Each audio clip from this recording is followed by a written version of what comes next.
Assalamualaikum mga papagtayan. So, tumigil kami sa may nagtitinda ng lansones. Sabi ko kay asawa, sabi ko bumili ka ng lansones. So, namili siya. Sabi nung nagtitinda, yung kulay blue na basket ay tag 20 pesos.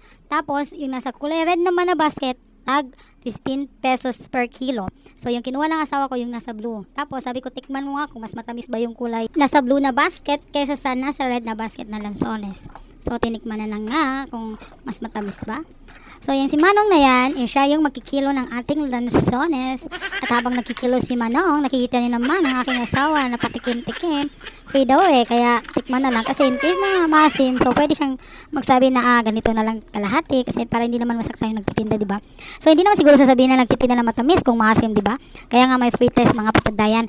At saka, ngayong month, ng October, mas mura na yung mga prutas dito sa Davao ngayon.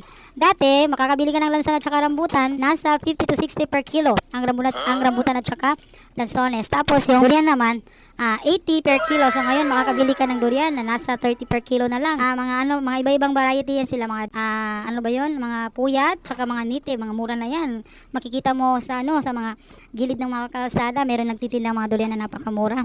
Tsaka yung mga lansones, pwede ka makabili ng katulad ng sinabi ko, 15 to 20 per kilo, tsaka rambutan.